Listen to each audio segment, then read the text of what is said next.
Hello, good morning बेटा। अभी हम लोग 10th क्लास केमिस्ट्री पढ़ रहे हैं। चैप्टर चल रहा है आपका second, that is acids, basis and salts. और आज का टॉपिक हमारा रहेगा what all acids have common. Actually में आप यहाँ पे बेस भी इंक्लूड कर सकते हो। तो पहले एसिड पढ़ रहे हैं तो एसिड के बारे में बात कर लेते हैं कि वो क्या चीज है जो हर एसिड्स के अंदर कॉमन है। जैसे आपने किसी सब्सटेंस को अगर एसिड कैटेगरी में रखा है, मान लीजिए 10 सब्सटेंस है आपके पास, 10 कंपाउंड है, आपने उन सबको एसिड क्लासिफाई किया एसिड के तौर पे, तो उनमें कोई चीज तो कॉमन होनी चाहिए ना कि जिस आधार पे आपने उनको एसिड्स बोला है। तो अब हम वही पढ़ रहे हैं कि हर एसिड के अंदर वो क्या चीज है दैट इज कॉमन। तो आप लिखोगे it is presence of H positive ion और H3O पॉजिटिव आयन इन, या फिर विद वाटर लिख लीजिए, विद वाटर प्रोटॉन या फिर hydronium ion that is H3O positive ion का होना वाटर की प्रेजेंस में, ये यूं समझ लीजिए कि हर एसिड के अंदर वो बात है जो कॉमन रहेगी। ठीक है, वैसे बेटा ये जो कॉन्सेप्ट है ये पूरा कॉन्सेप्ट नहीं है। जैसे दुनिया भर में जितने भी एसिड्स हैं वो सब इस डेफिनेशन को फॉलो नहीं करते हैं। ठीक है, आप हायर क्लासेस के अंदर पढ़ेंगे कि एसिड्स को हम 2-3 तरह से डिफाइन कर सकते हैं। ठीक है, तो उसमें से ये सिर्फ एक तरीका है एसिड्स को डिफाइन करने का। बात समझ रहे हो आप? ठीक है, जैसे तुमने 9th में मोल कॉन्सेप्ट पढ़ा है, मोल कॉन्सेप्ट को हम 3 तरह से डिफाइन करते हैं। एक बार उसको मास से रिलेट करके, एक बार उसको वॉल्यूम से रिलेट करके, एक बार नंबर ऑफ पार्टिकल से रिलेट करके। ठीक है, तो एसिड्स की भी ये एक क्लासिफिकेशन है। ऐसा नहीं है कि दुनिया का जो भी एसिड होगा वो सिर्फ ऐसा ही होगा, भाई इसके अलावा कुछ एसिड हो नहीं सकते जो इस डेफिनेशन में फिट नहीं होते, वो एसिड्स नहीं है। It is not a necessary. Okay, पर तुम्हारा जो 10th का सिलेबस है तब तक आपको यही चीज पढ़नी है। जब आप हायर क्लासेस में जाओगे तो 1-2 कॉन्सेप्ट और ऐड करने पड़ेंगे आपको कि इनके अलावा भी कुछ सब्सटेंस है that will show acidic behaviour, पर उनके अंदर ये चीज नहीं पाई जाती है। ठीक है, समझ रहे हो आप मेरी बात कि अभी हम जो पढ़ रहे हैं वो सिर्फ एक कॉन्सेप्ट है एसिड्स का और बेसिस का। ठीक है, और ये जो कॉन्सेप्ट है जो बताता है, इसको एक्चुअली भी हम बोलते हैं Arrhenius concept. This is the Arrhenius concept of acid and base. ये आर्हीनियस नाम का साइंटिस्ट था जिसने एसिड्स को और बेस को इस तरह से क्लासिफाई किया था कि एसिड्स वो है जो वाटर की प्रेजेंस में H पॉजिटिव आयन दे सके, बेसिस वो है जो वाटर की प्रेजेंस में OH नेगेटिव आयन दे सके। So out of various concept of acid and base we are studying just one in this class, 10th class, that is Arrhenius concept. Okay, समझ रहे हो? तो इसके हिसाब से बेटा हर एसिड के अंदर एक चीज कॉमन होनी चाहिए and that is presence of H positive और H3O positive ion in the solution, जब आप उसको वाटर के कांटेक्ट में रखें। पर इस चीज से आप ये चीज नहीं पता कर सकते हो, जैसे for example that all the compounds that have hydrogen in their formula will be acids. ये गलत है। अगर आपको किसी भी कंपाउंड का फॉर्मूला दे रखा है, मॉलिक्यूलर फॉर्मूला, और उससे आप ये चीज उसके फॉर्मूले में हाइड्रोजन को देख के ये कह रहे हो कि ठीक है इसके फॉर्मूले में हाइड्रोजन है, पानी में डालेंगे तो H पॉजिटिव दे देगा, दैट इज एग्जैक्टली रॉन्ग, वो गलत है। ठीक है, हाइड्रोजन होने भर से ये चीज कंफर्म नहीं होती कि आपका कंपाउंड एसिडिक है। उसमें होना क्या चाहिए कि वो अपना hydrogen in the form of H positive या H3O पॉजिटिव रिलीज कर सके पानी के कांटेक्ट में आते। अगर किसी कंपाउंड में हाइड्रोजन है बट वो पानी के कांटेक्ट में जाने के बाद भी अपना हाइड्रोजन बाहर नहीं दे रहा है H पॉजिटिव के फॉर्म में, वो अपना पकड़ के रख रहा है, that is not an acid according to this concept. तो वो एक एसिड नहीं है। ठीक है, कैसे आप इस चीज को प्रूव करेंगे? जैसे फॉर एग्जांपल मीथेन, तुमने मीथेन तो पढ़ा है, CH4 सब फॉर्मूला जानते हो। इसके में आपको H दिख रहा है तो क्या ये एसिडिक हो गया? नहीं, क्योंकि मीथेन को जब तुम पानी में घोलोगे तो ये अपना H पॉजिटिव नहीं देता है, तो इसके फॉर्मूले में हाइड्रोजन जरूर है but it is not an acid. ठीक है, इस तरह जैसे मान लीजिए आपके पास NaOH है, अब NaOH के फॉर्मूले में ये बेस है तो ये OH नेगेटिव देगा, पर फॉर्मूले में तो H भी है, ये H पॉजिटिव क्यों नहीं दे रहा? ठीक है, सिर्फ हाइड्रोजन होने भर से ये कंफर्म नहीं हो जाता कि पानी के कांटेक्ट में जाके H पॉजिटिव दे देगा, हाँ ये तो एसिड है। जैसे आपके पास एसिटिक एसिड है, एसिटिक एसिड का ये फॉर्मूला, इसमें टोटल H है 3 और 1 4, पर आपने इस एसिड को क्लासिफाई किया था मोनोबेसिक एसिड में, मतलब ये सिर्फ अपना एक H पॉजिटिव ही दे सकता है एक मॉलिक्यूल के हिसाब से, ये एक H पॉजिटिव देगा, ये 3 हाइड्रोजन नहीं देगा, ठीक है। तो सिर्फ हाइड्रोजन देख के नहीं बता सकते ना तो बेसिसिटी ना तो ये कि एसिड है, ठीक है। हमें सॉल्यूशन में चेक करना पड़ेगा whether it is capable of releasing H positive in the solution और नॉट। अगर रिलीज कर रहा है तो एसिड है, नहीं कर रहा है तो नहीं है। जैसे सुक्रोज है, चीनी C12H22O11, इसको हम सुक्रोज बोलते हैं और घर में आप इसको चीनी जो है वो बोल देंगे, इसका फॉर्मूला है। इसमें 22 हाइड्रोजन है, ठीक है। तुमने चीनी को पानी में मिलाया तो क्या वो एसिड बन गया? Because it contain maximum number of atom, hydrogen के बहुत ज्यादा है यहाँ पे अगर आप मॉलिक्यूलर फॉर्मूले के हिसाब से देखो, पर ये पानी के कांटेक्ट में जाते नहीं देता H पॉजिटिव आयन, तो नहीं है एसिड, ठीक है। जैसे कि C6H12O6 दैट इज ग्लूकोज। अब जो ग्लूकोज है उसके फॉर्मूले में भी क्या है बेटा, H आपको नजर आ रहे होंगे, पर ये भी जो है वो H पॉजिटिव रिलीज नहीं करता इन द प्रेजेंस ऑफ वाटर। तो ग्लूकोज में 12 हाइड्रोजन पर फिर भी क्या नहीं है, एसिड नहीं है, ठीक है। जैसे C2H5OH, इसको हम बोलेंगे इथेनॉल या फिर इथाइल एल्कोहल, ठीक है। कंपाउंड के अंदर 5 और 1 6, टोटल 6 हाइड्रोजन है, बट पानी के कांटेक्ट में जाके H पॉजिटिव रिलीज नहीं करता, तो इसका मतलब एसिड नहीं है, ठीक है। NH3, अब अमोनिया के फॉर्मूले के अंदर कितने 3 हाइड्रोजन है, पर पानी के कांटेक्ट में जाके H पॉजिटिव रिलीज नहीं करता, तो it is not an acid, ठीक है। जैसे यूरिया है NH2CONH2, this is the formula of urea. अब इसके अंदर देखो 2 और 2 टोटल 4 हाइड्रोजन है, but it can't release H positive ion in the presence of water, so it is not termed as acid according to this concept. तो बात समझ में आई, ठीक है, कि हर पीली चीज सोना नहीं होती, तो हर कंपाउंड के अंदर प्रेजेंट जो हाइड्रोजन है that is not capable of ionisability, ठीक है, उसमें आयोनाइजेबिलिटी की पावर नहीं होती है, वो नहीं बाहर निकल सकता हर हाइड्रोजन। जो कंपाउंड निकाल देता है अपना H पॉजिटिव वो है एसिड, और जो नहीं निकाल सकता वो एसिड नहीं है। So what all acids have common, the presence of H3O positive और H positive ion with in the presence of water is the necessary factor, जो हर एसिड्स के अंदर होगा अगर आप इस कॉन्सेप्ट के हिसाब से उन्हें क्लासिफाई कर रहे हैं, ओके। अब जैसे कि एनसीईआरटी की एक्टिविटी है और क्वेश्चन भी है, पूछ लेते हैं कई बार कि बेटा कुछ ऐसे कंपाउंड्स दे देंगे आपको कि इनके अंदर H पॉजिटिव है, बताओ ये एसिड्स है कि नहीं। तो देखो बेटा, एसिड वो बोले हमने जो पानी के कांटेक्ट में आते अपने अंदर से H पॉजिटिव रिलीज करे, मतलब पानी के कांटेक्ट में आते वो अपने आयंस में टूट जाते हैं, ओके। और एक चीज याद रखना, if you want to, if आप इसको नोट करेंगे, if you want to pass या फिर कंडक्ट लिख लीजिए आप, if you want to conduct electricity in the solid state, then presence of free electrons are required, and if the state is liquid, then presence of free ions are required, free ions are required। आप इस चीज को note कर लीजिए, ये कभी बदलेगी नहीं और आपको हमेशा काम आएगी।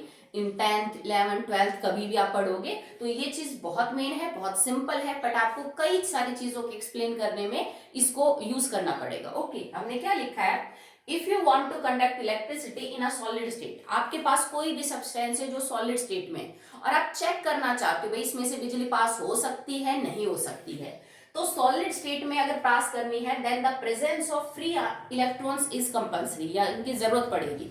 अगर किसी सॉलिड सब्सटेंस में फ्री इलेक्ट्रॉन्स है, फ्री इलेक्ट्रॉन्स देखो, इलेक्ट्रॉन तो बेटा सब में होते हैं, ओके, समझ रहे हो, कोई भी मैटर है, मैटर के अंदर इलेक्ट्रॉन तो मिलेंगे, पर वो फ्री होने चाहिए घूमने के लिए। एक तो जैसे तुम्हें अपने बेंचेस के ऊपर बांध के रख दे कि तुम्हारी जगह फिक्स है, बिल्कुल यहाँ रहो, then you are fix not free. एक आप अपनी मर्जी से कहीं भी बैठ सकते हो, उठ के इस बेंच पे चले गए उस पे, देन इट इज फ्री। तो अगर किसी भी सॉलिड स्टेट में कोई भी इलेक्ट्रॉन फ्री है अगर उसके पास इलेक्ट्रॉन फ्री है मूव करने के लिए तो वो इलेक्ट्रिसिटी कंडक्ट करेगा, बिल्कुल ठीक है। अगर तुम्हारा जो कंपाउंड है वो क्या है बेटा, लिक्विड है, तो लिक्विड स्टेट में इलेक्ट्रिसिटी कंडक्ट करने के लिए आपको क्या चाहिए, फ्री आयंस। ठीक है, नोट कर लेना, बहुत इंपॉर्टेंट है, हमेशा काम आएगा। लिक्विड स्टेट में इलेक्ट्रिसिटी कंडक्ट करवाने के लिए एक नेसेसरी कंडीशन है, दैट इज आपके लिक्विड के अंदर फ्री आयंस होनी चाहिए, मतलब आयंस घूमने के लिए कैपेबल होनी चाहिए, वो इधर उधर जा सकेंगे तो बिजली पास करेंगे अपने में से। अगर सॉलिड स्टेट है तो इलेक्ट्रॉन्स होने चाहिए फ्री, ठीक है। Gases are poor conductor of heat and electricity, वो आपको पता ही है, तो उसकी हम बात ही नहीं कर रहे, ठीक है।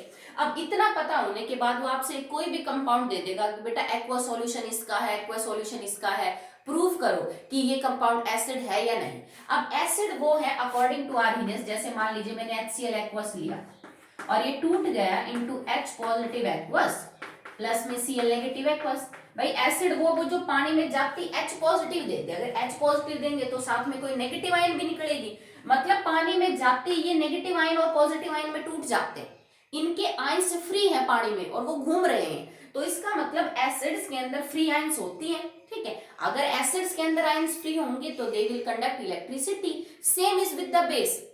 अगर आप यहाँ पे बेस ले लेंगे, क्योंकि बेस वो सब्सटेंस होते हैं बेटा that can release OH negative ion with water, बस इतना फर्क है। तो ये किस में टूट जाएगा, into Na positive aqueous plus में OH नेगेटिव एक्वस। तो नेगेटिव आयन पॉजिटिव आयन बदल गई पर आयन तो है, हमने ये थोड़ी ना लिखा कि ये आयन ही होनी चाहिए तब इलेक्ट्रिसिटी कंडक्ट होगी, आयंस होनी चाहिए फ्री टू मूव, ठीक है। तो बेस के अंदर और एसिड के अंदर वाटर के कांटेक्ट में आते ही ये अपनी पॉजिटिव नेगेटिव आयन रिलीज कर देते हैं, और इस वजह से एसिड्स का और बेसिस का जो एक्वस सॉल्यूशन है दैट विल कंडक्ट इलेक्ट्रिसिटी, अब अगर आपको किसी सब्सटेंस के बारे में ये बात प्रूव करनी है, that this substance is acidic और नॉट, तो आप उसमें से बिजली पास करके देख लीजिए उसके एक्वस सॉल्यूशन में से, अगर वो इलेक्ट्रिसिटी पास कर रहा है तो वो एसिड है, क्योंकि अगर इलेक्ट्रिसिटी पास हुई इसका मतलब फ्री आयंस है, अगर फ्री आयंस है तो इसका मतलब उसने अपने अंदर से H पॉजिटिव को रिलीज किया है।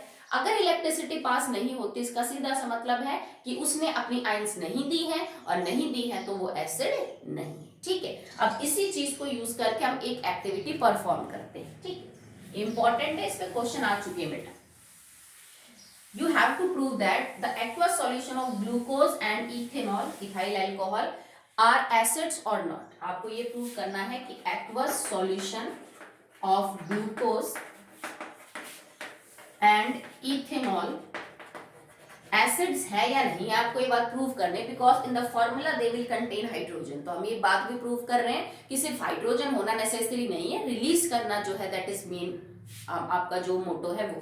तो आपको करना क्या है, एक बीकर लीजिए बेटा और उसके अंदर इसका एक्वा सॉल्यूशन ले लीजिए, 1 बाय 1 करके देख लीजिए, एक बार ग्लूकोज के साथ एक बार इथेनॉल के साथ। जैसे मान लो मैंने यहाँ पे ले लिया एक्वा सॉल्यूशन ऑफ ग्लूकोज, ठीक है। आपको क्या करना है कि रबर कॉर्क लीजिए और उसको यहाँ पे रख दीजिए। रबर कॉर्क क्या होता है बेटा, एक रबर का बना हुआ यूं समझ लीजिए ढक्कन जैसा कुछ होता है जो हम बॉटल्स को ऊपर से बंद करने के लिए यूज करते हैं, ठीक है। इसके अंदर आप 2 कीलें लगा दीजिए। कील क्या करेगी, तुम्हारे इलेक्ट्रोड का काम करेगी। इलेक्ट्रोड्स क्या होते हैं बेटा, ये टर्मिनल्स होते हैं, जैसे पॉजिटिव टर्मिनल होते हैं ना सेल में, आपने देखा होगा बैटरी में पॉजिटिव नेगेटिव टर्मिनल्स, उनको हम इलेक्ट्रोड्स बोलते हैं, ठीक है। आपने सॉल्यूशन लिया, ठीक है, आप चाहो तो जैसे इसका लेवल यहाँ तक कर लीजिए, आप कनेक्ट कर सकते हो, ठीक है। आप फिर इसको, जैसे ये लोहे की कील है मेटल की, इसको वायर के थ्रू किससे कनेक्ट कर दी बेटा, बैटरी से कनेक्ट कर दीजिए। मैंने इसको बैटरी से जोड़ दिया and we have a 6 volt battery. आपके पास यहाँ पे 6 वोल्ट की बैटरी है, ठीक है। कैसे जोड़ोगे आप, बीच में आप चाहो ना तो एक बल्ब लगा सकते हो, क्योंकि बिना बल्ब के फिर हमें पता नहीं चलेगा ना कि आपका जो इलेक्ट्रिसिटी है वो पास हो रही है कि नहीं, ठीक है। आप क्या करिए, बीच में एक बल्ब को जो है वो कनेक्ट कर दीजिए, ठीक है। करना क्या है आपको, एक्चुअली में मेरे को ये पता करना है कि देखो अगर आपने करंट यहाँ पे पास किया और सॉल्यूशन में से अगर करंट पास होगा तो बल्ब जो है वो ग्लो करेगा, नहीं तो नहीं करेगा, ठीक है। करना क्या है आपको, एक यहाँ पे आप स्विच लगा दीजिए ऑन ऑफ करने के लिए। This is the simple setup, okay. Glucose का एक्वा सॉल्यूशन हमने लिया, अंदर सॉल्यूशन, रबर कॉर्क रखा, उसके ऊपर 2 कील गार्ड दी जो कि आपके इलेक्ट्रोड्स हैं। कील को मेटल के वायर के थ्रू बैटरी से कनेक्ट कर दिया, एक साइड में बीच में बल्ब जोड़ दिया, एक साइड में स्विच है, ठीक है। अब आपने क्या किया, स्विच को ऑन कर दिया। भाई स्विच को ऑन करने का मतलब है कि अब बैटरी से करंट पास हुआ, बैटरी से करंट जो है वो वायर के थ्रू कील तक गया, ठीक है। अगर ये जो सॉल्यूशन है इसमें से बिजली पास हो सकती तो कील जो है वो सॉल्यूशन के कांटेक्ट में है, कील से इलेक्ट्रिसिटी किस में जाती, सॉल्यूशन में, ये सॉल्यूशन इस कील के भी कांटेक्ट में है तो सॉल्यूशन से करंट इस कील में जाता, करंट फिर इस वायर के थ्रू फ्लो करता, करंट इस बल्ब में जाता और बल्ब क्या करता, ग्लो करता, ठीक है। तो ये आपका इलेक्ट्रिक जो करंट है वो फ्लो कर रहा है। अगर बल्ब ग्लो कर रहा है इसका मतलब इलेक्ट्रिसिटी जो है वो सॉल्यूशन के थ्रू पास हुई है, क्योंकि मैंने दोनों कीलों को तो अलग अलग रखा है, मैंने ये तो किया नहीं कि इस कील को सीधा इस वायर से जोड़ रखा है, मैंने दो अलग अलग कील ले ली ना और उनके बीच में डिस्टेंस है, रबर, और यूं भी नहीं है कि मैंने किसी मेटल से इनको जोड़ रखा है, भाई मैंने रबड़ के कॉर्क के अंदर इनको गाड़ रखा है, मतलब रबड़ is a bad conductor of electricity, ये दोनों कीले टच में है नहीं एक दूसरे के, इन इससे इस तार के अंदर करंट जाने का एक ही सोर्स है, दैट इज सॉल्यूशन। अगर क्योंकि सॉल्यूशन आसपास है दोनों किलो के, अगर सॉल्यूशन में से करंट पास हो गया तो यहाँ बल्ब जलेगा, नहीं तो नहीं जलेगा। तो जब एक बार आप ग्लूकोज का सॉल्यूशन डाल के ऐसा करोगे, एक बार आप इथेनॉल का सॉल्यूशन डाल के ऐसा करोगे तो bulb will not glow, bulb जलेगा नहीं। इसका सीधा सा मतलब है कि इस सॉल्यूशन के अंदर से बिजली पास नहीं हुई। ओके, सॉल्यूशन के अंदर से बिजली पास नहीं होने का रीजन क्या है कि absence of free ions, there is absence of free ions, free ions नहीं है। अब फ्री आयंस कब नहीं होंगी, जब ये आयोनाइज नहीं हुआ होगा, अगर आयोनाइज नहीं हुआ तो इसका मतलब ये एसिड नहीं है, क्योंकि इसने कोई H पॉजिटिव और कोई नेगेटिव आयन जो है वो रिलीज नहीं की। आप यहाँ पे सेम एग्जांपल लेके चल सकते हो, एक्वा सॉल्यूशन ऑफ इथेनॉल, या फिर ऐसा भी हो सकता है बेटा, जरूरी नहीं कि ये दो एग्जांपल ही ले, एग्जामिनर कोई भी और कंपाउंड ले सकता है और उसका कहेगा जैसे prove that aqueous solution of urea like NH2CO NH2 is not acidic in nature, ये कोई भी चीज किसी भी कंपाउंड के बारे में वो ये प्रूव करवा लेगा कि prove that in spite of having hydrogen in their formula they are not acids. तो आप ये एक्टिविटी को यूज करके वो चीज क्या कर सकते हो, प्रूव कर सकते हो, ठीक है। आई होप आपको समझ आया। अब हम कुछ एसिड्स को देखते हैं जो H पॉजिटिव आयन रिलीज करते हैं इन द सॉल्यूशन, और उन सब में वही चीज क्या है बेटा, कॉमन है। जैसे for example if it is HCl aqueous with water then it will convert into H positive aqueous plus Cl negative aqueous। Okay, अब H पॉजिटिव और H3O पॉजिटिव आयन सेम कैसे लिखते हैं, आप इसको यूं लिख दीजिए, HCl गैस प्लस में वाटर, बात तो एक ही है, aqueous हो गया, it will convert into H3O positive aqueous and plus या तो aqueous की क्या जरूरत है, वाटर ही है, and Cl negative एक्वस, ठीक है। होता क्या है ना, पानी के ऊपर एक H पॉजिटिव, जो देखो यहाँ से एक H पॉजिटिव आया, H पॉजिटिव Cl नेगेटिव, ये H पॉजिटिव पानी के ऊपर जुड़ गया, बन गया क्या, H2O को अगर H पॉजिटिव देंगे तो H3O पॉजिटिव। प्रोटॉन ना इतना मतलब यूं समझ लीजिए कि it is not capable of existing itself, इसमें खुद की पहचान नहीं होती, इतना कैपेबल नहीं है ये कि अकेला घूम सके सॉल्यूशन में, तो ये हमेशा वाटर के ऊपर चिपक के रहता है, एक मॉलिक्यूल पे भी चिपक जाता है वाटर मॉलिक्यूल, कई बार ज्यादा मॉलिक्यूल पे भी एक H पॉजिटिव चिपक जाता है। जैसे मैंने एक H पॉजिटिव से H2O को जोड़ा तो बना दिया H3O पॉजिटिव, अगर मैं एक H पॉजिटिव को दो वाटर मॉलिक्यूल के साथ जोड़ दूं तो ये बन जाएगा 2 to the 4 और 1 1 5, ऑक्सीजन 2 और चार्ज आ जाएगा पॉजिटिव। तो ऐसी कई स्पीसीज बनती रहती है, हमने तो आपको सबसे सिंपल बताया, that is H3O positive ion, hydronium ion. Okay, next देखिए, HNO3 aqueous nitric acid, it will convert into H positive aqueous plus में NO3 negative aqueous, nitrate ion and H positive. Okay, so now H2SO4 aqueous। अब मैं वैसे तो ये reaction दो step में होगी, पहले एक H जाएगा फिर दूसरा, मैं नीचे ओरल रिएक्शन लिख रही हूँ सीधी, 2H पॉजिटिव aqueous प्लस में SO4 2 negative aqueous। Okay, next is HCOOH formic acid. अब देखो इसमें है दो हाइड्रोजन पर ये देगा एक ही बेटा, ठीक है, तो ये हुआ monobasic, it will convert into aqueous, H positive aqueous plus में HCOO negative aqueous, this is format ion, इसको बोलेंगे format ion, it is format ion. This is H positive. Next is acetic acid. CH3COOH aqueous gets converting into H positive aqueous plus CH3COO negative ion aqueous. ठीक है, इसमें भी देखो 3 और 1 4, total 4 hydrogen है, पर देता एक ही है, that's why it is a monobasic acid. और CH3CO नेगेटिव आयन होती है acetate ion. This is known as acetate. Okay, so all acid has one thing common, that is H positive ion. Number differ करेगा वो तो बिल्कुल करेगा, क्योंकि जरूरी नहीं आपका जो एसिड हो वो हमेशा मोनोबेसिक हो. दैट इज जैसे आपके पास एक दो एग्जांपल और देख लीजिए जिसके अंदर मोनोबेसिक के अलावा कोई एसिड आपके पास है.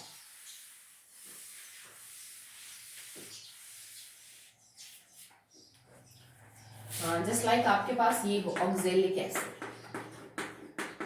ठीक है, आप इसको एक्वस कंडीशन में लेंगे तो ये अपने अंदर से 2H पॉजिटिव रिलीज करेगा और कन्वर्ट हो जाएगा COO नेगेटिव. एक नेगेटिव इधर, एक नेगेटिव इधर, एक्वस और प्लस में 2H पॉजिटिव एक्वस. ठीक है, तो इसने पर मॉलिक्यूल कितने रिलीज किए? 2H पॉजिटिव रिलीज किए, पर किए तो H पॉजिटिव. ठीक है, next is H3PO4 aqueous phosphoric acid. तो it is a tribasic acid. तो ये क्या करेगा बेटा? It will convert into PO4 3 negative aqueous and plus में 3H पॉजिटिव एक्वस. ठीक है, तो सब एसिड के अंदर एक चीज कॉमन है, presence of H positive ion, and that is necessary. यही इनके एसिडिक कैरेक्टर के लिए क्या होती है बेटा? रेस्पॉन्सिबल होती है. ठीक है, अगर यहाँ बेस होता तो आप लिखते presence of OH negative ion. Okay, so now due to absence of free ions, distilled water do not contain electricity. अब इस पे भी क्वेश्चन बनेंगे, आपको इसका रीजन पता होना चाहिए कि डिस्टिल वाटर जो एकदम साफ पानी होता है, शुद्ध पानी होता है, 100% प्योर पानी है, that do not conduct electricity. Usually तुमने देखा होगा कोई बिजली का तार टूट के पानी में गिर गया तो करंट लग जाता है. ठीक है, या फिर कई बार होता है जैसे आपने वायर की कोई जैसे बांध रखा है कपड़े सुखाने के लिए, कई बार हम गीला मान लीजिए आपने तौलिया डाला और वो उससे करंट लग जाता है कई बार. तो वो चीज कब हो रही है? When the water is not pure. क्योंकि हम घर में जो पानी यूज कर रहे हैं वो प्योर नहीं है बेटा. ठीक है, अगर पानी 100% प्योर है, डिस्टिल वाटर है, तो उसमें से बिजली पास नहीं हो सकती है. ये सेम चीज मैंने आपको फर्स्ट चैप्टर में भी बोला था जब हमने H2O का इलेक्ट्रोलिसिस किया था, और मैंने बोला था बेटा कि आप पानी इम्प्योर नहीं ले सकते हो क्योंकि फिर इम्प्योरिटीज आपके प्रोडक्ट को जो है वो इंटरफेयर करेंगी. तो हमें एकदम 100% प्योर पानी चाहिए इलेक्ट्रोलिसिस करने के लिए, पर प्योर के साथ प्रॉब्लम ये है कि वो तो बिजली पास नहीं होने देगा अपने अंदर से. तो इलेक्ट्रोलिसिस कैसे करेंगे? तो हमने उसमें थोड़ा सा एसिड डाला था और उस पानी को हमने क्या बोला था? It is acidulated water. और हो सकता है थोड़ा सा बेस भी आप डाल दो तो भी. हमें एसिड और बेस डालने का पर्पस क्या था डिस्टिल वाटर में? ताकि डिस्टिल वाटर में आयन रिलीज हो जाए. नॉर्मल कंडीशन में, प्योर स्टेट में डिस्टिल वाटर के अंदर आयंस तो हैं but that are not free to move. भाई वाटर अगर प्योर है तो भी वो H2O तो है. ठीक है, H2O के अंदर H positive and OH negative है, बट ये बंधे हुए हैं.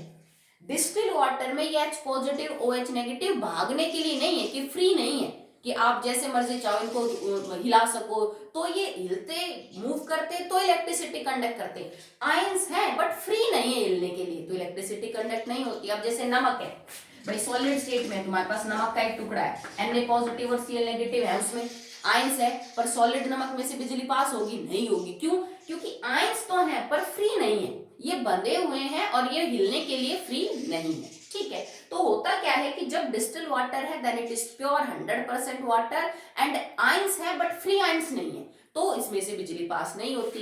पर अगर आपने डिस्टिल वाटर के अंदर थोड़ी सी भी इंप्योरिटी ऐड होगी, जैसे तुम्हारे नल का पानी है, हैंडपंप का है, कुएं का है, जो पानी आता है उसमें इंप्योरिटी होती है बेटा, वो कभी भी प्योर नहीं होता. तो इंप्योरिटी किसकी हो सकती है? किसी सॉल्ट की वजह से हो सकती है, कोई और चीज हो सकती है. इंप्योरिटीज पानी को आयोनाइज कर देती है. ठीक है, मान लो जैसे तुम्हारा पानी कई बार खारा होता है ना, आपने टेस्ट किया होगा किसी जगह का पानी खारा है, मान लो उसके अंदर थोड़ा NaCl मौजूद है, तो NaCl पानी के कांटेक्ट में आते पानी को भी आयोनाइज कर देगा. भाई आपके पास डिस्टिल वाटर था, ये उसमें थोड़ा सा भी नमक एज इम्प्योरिटी मौजूद है, तो ये नमक का पॉजिटिव है। नमक इस कंपाउंड के पॉजिटिव को नेगेटिव की तरफ अट्रैक्ट करेगा, नेगेटिव को पॉजिटिव की तरफ, तो पॉजिटिव पार्ट किसकी तरफ अट्रैक्ट होगा, नेगेटिव की तरफ, और नेगेटिव पार्ट किसकी तरफ होगा, पॉजिटिव की तरफ। फाइनली इस पानी को तोड़ देगा into H positive and OH negative. ठीक है, तो इम्प्योरिटीज अगर पानी में मौजूद है तो वो इलेक्ट्रिसिटी कंडक्ट करता है। क्यों करता है, क्योंकि उसमें इम्प्योरिटीज उसमें पानी को आयोनाइज कर देती है into H positive and OH negative. Rain water conduct electricity, ठीक है, डिस्टिल वाटर नहीं करता है, जबकि रेन वाटर करता है। क्यों, बरसात का जो पानी है उसमें से बिजली पास हो जाती है, क्योंकि बेटा जो बरसात होती है, जब जैसे बादलों से पानी नीचे गिरता है तो एटमॉस्फेयर में बहुत सारी गैसेज होती हैं, like CO2, NO2, SO2, SO3। समझ रहे हो भाई, एनवायरमेंट है, बहुत सारे गैसेज होंगी। ठीक है, जब वो बरसात का पानी बादलों से नीचे जमीन पे गिरता है तो वो इन जो ऑक्साइड्स प्रेजेंट है एनवायरमेंट में, इनके थ्रू पास होता हुआ आता है, और जब ये ऑक्साइड पानी के साथ रिएक्शन करती हैं, बरसात के पानी के साथ, when these oxides react they will form CO2 react with H2O to form H2CO3 carbonic acid, SO2 react with H2O to form sulfurous acid, SO3 react with H2O to form sulfuric acid, NO2 react with H2O to form, ठीक है, इस तरह से आपकी जो reaction है वो proceed करेगी। ठीक है, तो यहाँ पे कुछ ऑक्साइड्स जो प्रेजेंट होती है एटमॉस्फेयर में, जब वो बरसात के पानी के कांटेक्ट में आएगी, सो दे विल फॉर्म एसिड्स। कुछ स्ट्रॉन्ग बनेंगे, कुछ वीक एसिड्स बनेंगे, बट एसिड्स तो बनेंगे। अब ये जो ऑक्साइड्स हैं ये एसिड बना लेती है पानी में, and acids are capable of releasing H positive. तो जब ये आयंस देंगे ना, तो अब बरसात के पानी में आयंस आ जाती हैं, नेगेटिव आयन, पॉजिटिव आयन, और यही आयंस रेस्पॉन्सिबल है रेन वाटर को के अंदर से इलेक्ट्रिसिटी पास करने के लिए। जबकि अगर आपका प्योर वाटर है then it is not having free ions, उसमें से बिजली पास नहीं हो।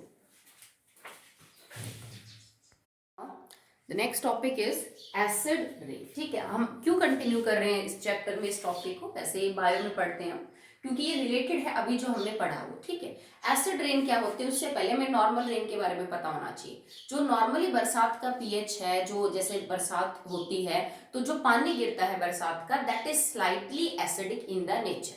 ठीक है, ये नहीं है कि एसिड रेन है तो बरसात का जो पानी है वो एसिडिक हो गया, नॉर्मली एसिडिक नहीं होता। नहीं बेटा, normally the rain water is acidic. ये एसिडिक होता है पर इतना नहीं होता जितना कि एसिडिक रेन में होता है। अब कोई रीजन पूछे तो कि भाई नॉर्मली जो पानी है that is H2 and is neutral, तो फिर एसिडिक कैसे हो गया?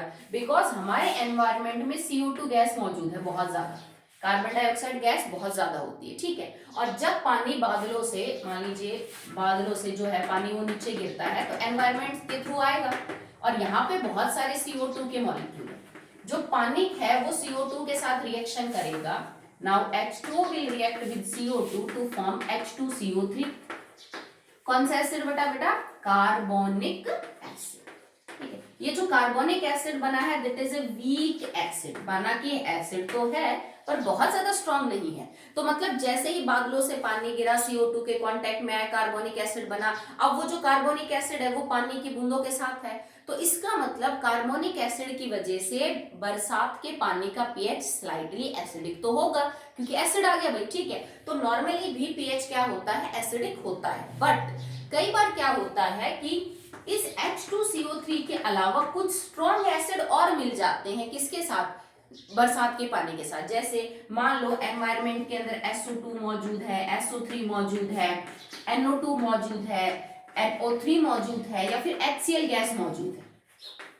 ठीक है, कई बार क्या होता है कि एनवायरनमेंट के अंदर ये स्पेसिफिक कंडीशंस पे होती है बेटा, हर बार एसिड रेन नहीं होती। वो क्लाइमेटिक कंडीशन वहां पे कुछ ऐसी हो, कुछ ऑक्साइड्स ज्यादा बन रही हो वहां पे, जैसे SO2, SO3, NO2, NO3, HCl gas ये हो, तो अगर बारिश हो रही है तो देखो HCl gas react with water जो रेन का है to form HCl acid, NO2, NO3 react with to form HNO2, HNO3। ये रिएक्ट करके क्या बना सकते हैं? H2SO4 भी बना सकते हैं, H2SO3 बनेगा। ठीक है, तो एसिड रेन में ये तीन चीजें होती हैं।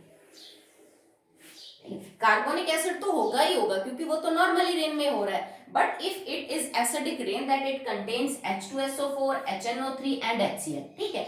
जब नॉर्मल बरसात के पानी के अंदर जो H2CO3 है, उसके अलावा तुम्हारे बरसात के पानी में हाइड्रोक्लोरिक एसिड बन जाए, HNO3 नाइट्रिक एसिड बन जाए और H2SO सल्फ्यूरिक एसिड बन जाए, ठीक है। और ये कब बनेंगे? जब ये ऑक्साइड्स एटमॉस्फेयर में मौजूद हो, और ये ऑक्साइड बारिश के पानी के साथ रिएक्शन करके ये रेस्पेक्टिव एसिड्स बनाते हैं, ठीक है। और सबसे ज्यादा H2SO4 पाया जाता है बरसात के पानी में, सबसे कम कौन पाया जाता है? HCl पाया जाता है, और बीच में कौन होता है? That is HNO3। तो ये लगभग 50-60% है, ये 30% के आसपास मिलेगा, ये 5-6% के आसपास मिलेगा, ठीक है।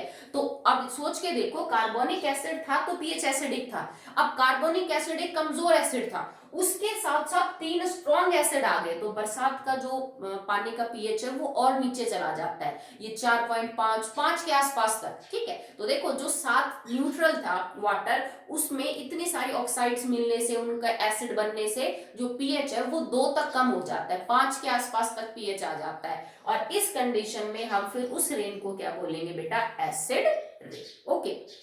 And it is harmful, obvious सी बात है कि पानी नहीं, एसिड गिर रहा है, एसिड्स के सॉल्यूशन गिर रहे हैं, तो जो लिविंग चीज है उन पे भी नुकसान होता है। आपके स्किन के ऊपर गिर गए तो वो जलन होगा, रैश हो जाएगा, पौधों पे गिरेगा तो वो मर जाएंगे, जमीन पे किसी उपजाऊ मिट्टी पे गिरेगा तो वहां पे उसको जो फसल बोएंगे उसको नुकसान होगा, किसी स्टैचू पे गिर गया, किसी मेटल के स्टैचू पे गिर गया तो वहां रिएक्शन करेगा। कोई चीज मान लीजिए मार्बल की बना रखी है, कैल्शियम कार्बोनेट CaCO3, ठीक है, तो क्या मार्बल के साथ रिएक्शन करेगा, ठीक है। तो जैसे जो ताजमहल है ना, वो संगमरमर का बना है, मार्बल है, ठीक है, तो उसके ऊपर वो पीला पड़ने लग जाएगा। कुछ स्टैचूज जो मार्बल की बनाई जाती हैं, अगर उन पे एसिड रेन होंगी तो वो पीली पड़ने लग जाएंगी, because acid can react with metal, it can react with जैसे लाइक मार्बल, ठीक है। या फिर लिविंग चीज पे गिरेगा तो बेटा वो इट कॉजेज बर्न, वो बर्न वगैरह या फिर एलर्जी या रिएक्शंस जो है वो कॉज करेगा, ठीक है। सो अगर यहां तक हमने कंप्लीट किया है that what have acid and bases common, ठीक है। एंड माइंड वन थिंग कि एसिड्स की बिहेवियर के लिए, एसिड्स जब अपना बिहेवियर दिखाते हैं उसके लिए पानी का होना बहुत ही कंपलसरी है। It is very necessary that water should present, बिना पानी के वही कंपाउंड एसिड नहीं होगा, और पानी के साथ that compound will be acidic, okay. So that's all for the day.